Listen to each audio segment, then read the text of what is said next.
Formas alternativas fazem parte da franquia Pokémon há muito tempo, seja por diferenças de sexos, habilidades específicas ou até mecânicas de jogo. Porém, mais recentemente, a Game Freak encontrou uma forma de relançar os Pokémon, uma maneira de preencher a Pokédex sem ter que criar ideias completamente novas. Tudo começou na 7ª geração, onde o conceito de formas regionais foi inicialmente introduzido. Na época conhecidas como Alolan Forms, tínhamos apenas novas versões de Pokémons de canto, com a ideia de mostrar como eles se adaptaram vivendo em um ambiente diferente, utilizando um conceito mais real de evolução, onde os seres se adaptam ao ambiente em que vivem, diferente do que a evolução em Pokémon, onde o ser simplesmente muda seu corpo para uma forma diferente. Um exemplo é o Vulpix de Alola. Diferente de sua versão de canto, aqui ele é do tipo gelo, devido ao fato de viver no Monte Lanakila, um dos lugares mais frios de Alola. Isso é descrito inclusive em sua descrição da Pokédex de Pokémon Sword. Depois de longos anos nas montanhas nevadas de Alola, esse Vulpix ganhou o poder sobre o gelo. Em alguns casos, apenas a evolução do Pokémon possui uma forma regional, como Exeggutor, que possui sua forma de canto e de Alola, embora Exeggcute não possua versões alternativas, ou seja, se o mesmo Exeggcute for evoluído em canto, ele vira o tradicional, porém se for evoluído em Alola, ele vira a forma regional. Tudo depende apenas do ambiente em que ele está. O motivo de em Alola o Exeggutor ter o pescoço comprido é devido ao fato de que lá ele possui maior exposição ao sol, o que fez com que eles se desenvolvessem mais. Inclusive, é possível que os de Alola sejam os originais, como implica a Pokédex de Pokémon Sword. A forte luz solar liberou a verdadeira forma e poderes desse Pokémon. E se quiser entender o motivo dele ser do tipo dragão, tem esse outro vídeo que eu cito ele também, então clica aí no card. Nas gerações seguintes, as formas regionais se mantiveram presentes em expansão com as Galarian Forms. Como exemplo, temos Zigzagoon e Linoone. Inclusive, a Pokédex de Pokémon Shield diz que o Zigzagoon é considerado a forma mais antiga do Pokémon. Ele se move zigue-zague e causa estragos em sua volta. Aqui é implicado novamente que o Galarian Zigzagoon é a forma original do Pokémon, e a versão que conhecemos em Hoenn foi quem se adaptou e mudou. Não apenas isso, Galarian Linoone é o primeiro a nos apresentar uma expansão no conceito das formas regionais, já que ele possui uma evolução completamente nova, Obstagoon, algo que Linoone de Hoenn não tem. Isso aconteceu com alguns outros Pokémon também, como por exemplo Meow, que após ganhar sua segunda forma regional, ganhou uma nova evolução, Berserker. Sword e Shield também foram os primeiros jogos a possuírem DLCs, que também trouxeram novidades, como Slowbro e Slowking de Galar, mas o destaque aqui está no fato de termos os primeiros lendários a ganhar forma regional, as aves lendárias de canto, Articuno, Zapdos e Moltres, e eu tenho que fazer uma ressalva sobre elas depois, não deixe eu esquecer. De qualquer forma, em seguida veio o Legends Arceus, com as formas de Hisui, como era chamada a região de Sinnoh antigamente. Até o momento, acredita-se que essas formas teriam sido extintas, graças às mudanças na região, mas quem sabe os jogos futuros não possam mudar isso, fazendo com que esses Pokémon possam ser adquiridos em alguma região no presente. O destaque que eu quero dar aqui nesses jogos é para os iniciais. Até o momento, apenas Typhlosion, Samurott e Decidueye são os únicos iniciais com formas regionais, com suas descrições deixando bem claro que essas novas formas têm a ver com tanto o clima quanto a geografia de Hisui, como o Decidueye sendo adaptado para aguentar o frio da região, ou até a influência da energia do Monte Coronet sobre o Typhlosion. E enfim, em Scarlet e Violet tivemos novas, porém poucas formas regionais, com apenas 4 formas de Paldea, Wooper, que possui uma nova evolução Clodsire, e 3 versões de Taurus. E esse número reduzido tem a ver com os outros tipos de formas que eu tenho pra falar aqui. E tinha aquela coisa que eu falei pra vocês não deixaram esquecer, o que era mesmo? Ah de lembrar vocês de se inscreverem no canal.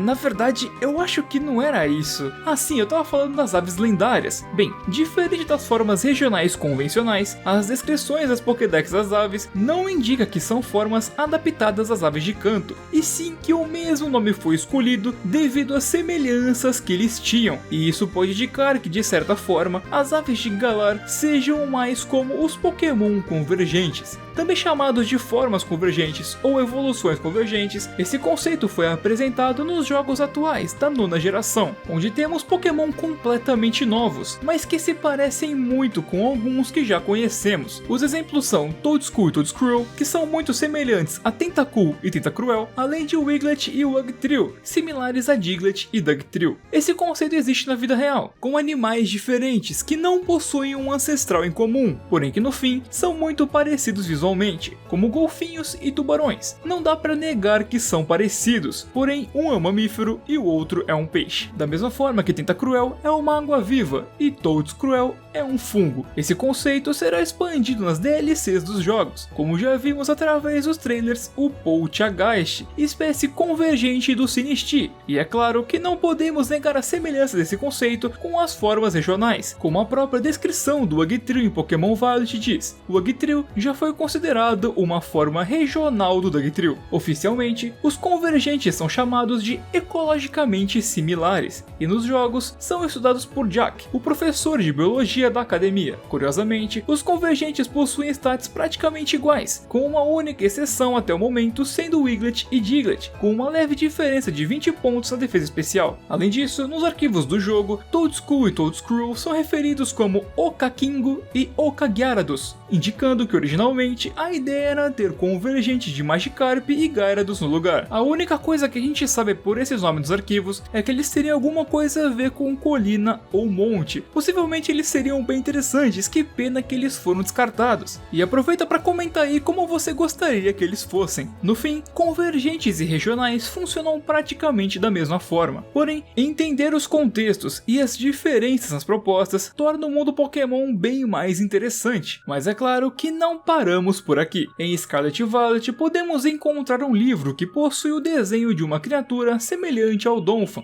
sendo diferente para cada jogo. Ao avançar na história, encontramos uma versão titã desses Pokémon, Great Tusk e Iron Threads. Eles são nosso primeiro contato com os Pokémon Paradoxo. Mais tarde descobrimos que os Paradoxos surgem através de uma máquina do tempo construída pelo professor, sendo Sada ou Turo, dependendo da versão. Ou seja, os Paradoxos são Pokémon tanto do passado quanto do futuro, incluindo os lendários de capa, Koraidon e Miraidon, sendo eles formas Paradoxo de Cyclizer e, curiosamente, os únicos a terem de fato um nome, enquanto os outros são apenas a junção de duas palavras que os descrevem de certa forma. Além de que, assim como existem Paradoxos lendários, existem versões Paradoxo de lendários. Os primeiros lançados foram Walking Wake e Iron Leaves, versões Paradoxo de Suicune e Virizion, e na segunda parte da DLC serão lançados Raging Bolt e Iron Crow, Raikou e Cobalion respectivamente. Também é esperado que as versões de Entei e Terrakion venham com a DLC, porém nada confirmado até o momento. Um ponto importante é que todos os Paradoxos são extremamente poderosos, com stats altíssimos. É curioso ver versões de Jigglypuff, Misdreavus e Delibird sendo tão fortes, incluindo competitivamente. A verdade é que todo esse conceito ainda é algo um tanto misterioso. Suas descrições da Pokédex são apenas especulações, e o ponto mais importante é que na história do jogo, os primeiros avistamentos de Paradoxos dentro da Área Zero foram há 200 anos atrás, ou seja, 190 anos antes da máquina do tempo ter sido inventada, com essas aparições sendo o que motivou os professores a fazerem a máquina, ou seja, esses Pokémon conseguiram aparecer por lá de outra maneira, e talvez eles não sejam exatamente descendentes nem ancestrais de Pokémon que conhecemos. Eu acredito que a gente vai ter respostas mais concretas quando a parte 2 da DLC sair, e enfim, entenderemos por completo os Paradoxos e descobriremos o tesouro escondido da Área Zero. Quando esse dia chegar, não esqueça de passar aqui no canal que eu vou explicar tudinho pra vocês.